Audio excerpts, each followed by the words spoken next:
Frères et sœurs, chers amis, le 3 avril dernier, le pape François a proclamé de manière quelque peu inhabituelle 3 nouveaux saints. Marie-Jeanne, devenue Marie de l'Incarnation, François de Laval et José de Anchieta. Il est clair que nous sommes particulièrement touchés de voir que 2 de ces nouveaux saints sont originaires de notre province ecclésiastique de Tours.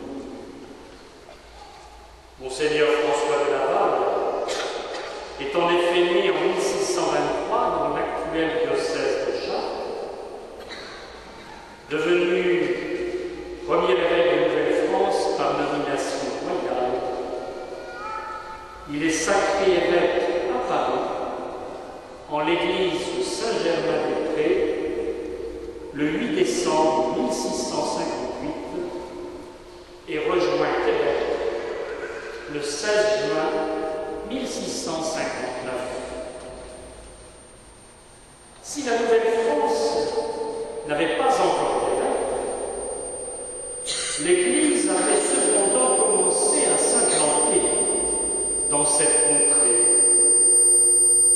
Grâce à l'élan missionnaire tout d'abord des Récollets, arrivé quelques années après la fondation de Québec par Samuel Champlain, puis celle des Jésuites, arrivée en 1625, et la présence active des sœurs Ursulines et Augustines, arrivées ensemble à Québec le 1er août 1639, après un voyage en bateau de près de 3 mois. Ce soir, à quelques centaines de mètres du quartier Saint-Saturnin, où elle naquit et reçut le baptême, tout près de ce quartier Saint-Pierre où elle se maria et où elle passa la plupart de ses années couvangelles, dans le voisinage immédiat de ce couvent des Ursulines, où elle vécut 8 années avant de partir pour le Nouveau Monde, nous rendons grâce au Seigneur pour ce qu'il a pu accomplir en Marie Guinard et grâce à elle. Lorsqu'un pape déclare saint telle ou telle personne, il n'atteste pas seulement son succès à je ne sais quel concours de vertu.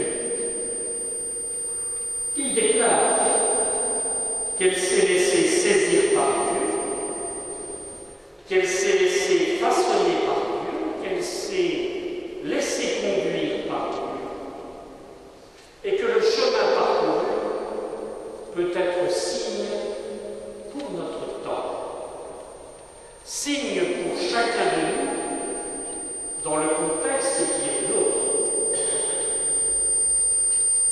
Si le Saint-Père a pensé qu'il était important de déclarer sainte celle que le pape Jean-Paul II avait proclamée bienheureuse le 22 juin 1980,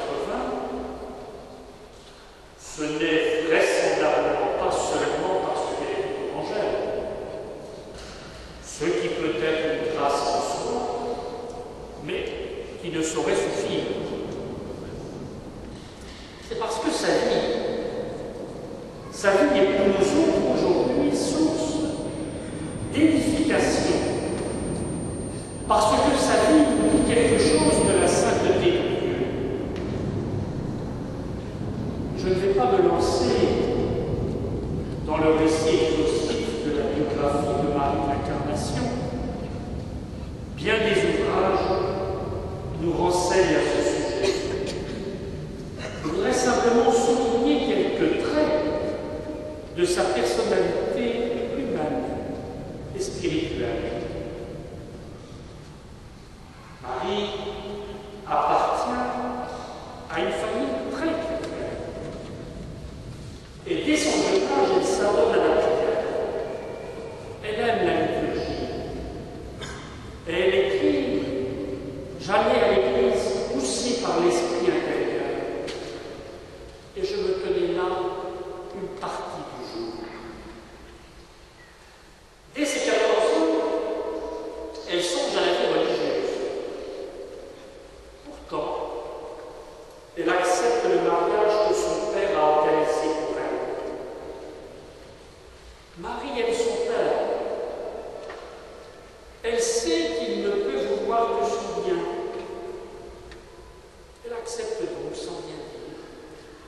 Et à 17 ans, elle épouse Claude Martin, maître ouvrier en soie.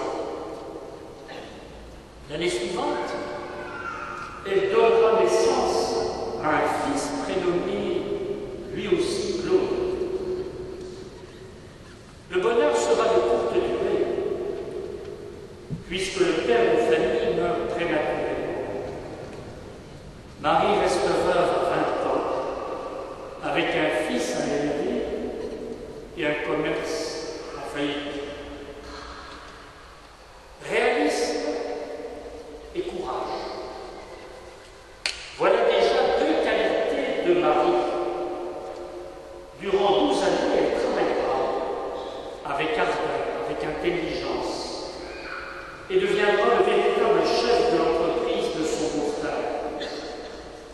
Une entreprise de transport terrestre et fluvial qui emploie plus d'une cinquantaine de personnes. Des hommes. Même si Marie vit en bonne chrétienne, il est difficile à son entourage de soupçonner la qualité de son cheminement spirituel. L'appel à la vie religieuse renaît dans son cœur. Alors que son fils Claude atteint l'âge de 12 ans, Marie se sent appelée à entrer dans la communauté des Ursulines qui s'était établie à Tours quelques années auparavant. À cette époque, un garçon de 12 ans n'est plus un enfant. Certes, la séparation est dure. Elle est dure pour l'enfant comme elle est dure pour la mère. Toutes les dispositions ont été prises. Claude est confié à sa famille. Et les pères Jésus promettent de veiller à ses études. Marie entre au monastère de Tours le 25 janvier 1631 et y recevra le nom de Marie de l'Incarnation. Et son père spirituel lui demandera de mettre par écrit le récit de toutes les grâces dont elle a été l'objet depuis son enfance. J'ai choisi la congrégation des Ursulines parce qu'elles étaient instituées pour aider les âmes. Cette confidence nous en dit long sur le souci apostolique qui animait Marie de l'Incarnation. Au cours des 8 années qu'elle passera au couvent de Tours, Marie assuma diverses tâches, la responsabilité des pensionnaires, puis elle devient sous-maîtresse des novices. C'est alors qu'elle eut connaissance de la première relation des Jésuites en Nouvelle-France. Ce récit associé à des grâces mystiques tout à fait particulières l'amenèrent à désirer partir elle aussi dans ces contrées lointaines. Et la vision de cet immense pays, une voix intérieure lui confirmera que c'est le Canada. Un concours de circonstances particulièrement favorable amènera la réalisation du rêve de Marie. Et le 4 mai 1639, 3 Ursulines et leur bienfaitrice quittent Dieppe pour le Canada. Marie de l'Incarnation, 40 ans, ce n'est plus le jeune âge à cette époque.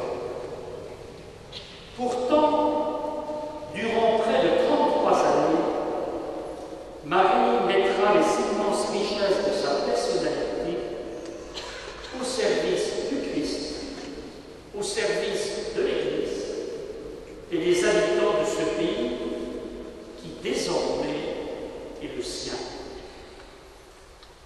Tout est à construire au Québec. Écoles, hôpitaux, la répartition des tâches est claire. Aux sœurs Augustines, le service des hôpitaux,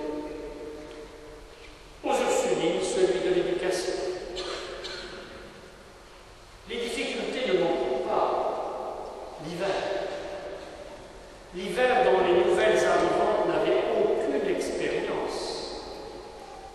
Les soucis des diverses constructions. L'incendie qui vient anéantir tous leurs efforts. Et une fois encore, Marie de l'Incarnation manifeste la solidité de sa foi et de son courage. Elle ne saurait se contenter du seul service de la communauté des colons. Elle veut s'inculturer. Elle veut comprendre les jeunes indiennes. Elle veut se faire comprendre d'elle. Elle se lance dans la rédaction de dictionnaires et de divers ouvrages. On ne peut que rendre grâce devant l'ingéniosité, l'audace, le courage, la persévérance, le respect dont fit preuve Marie de l'Incarnation tout au long de ses 33 années de service de l'Église et du Nouveau Monde. Elle a donné sa vie jusqu'à l'épuisement de ses forces. Lors de l'arrivée du premier évêque, elle fit preuve d'une grande foi. Elle l'avait précédé de 20 années en Nouvelle-France. Elle sut lui partager sa vision des choses, parfois avec vigueur, mais avec un juste sens de l'obéissance. Ce soir, nous rendons grâce pour le don que le Seigneur a fait à l'Église et au Québec, d'une servante intelligente et courageuse, d'une femme de foi qui n'a eu d'autre souci que de réaliser la volonté du Christ. Frères et sœurs, que le Seigneur donne à chacun de nous cette même force, cette même intelligence, cette même charité inventive qui se nourrit de l'Évangile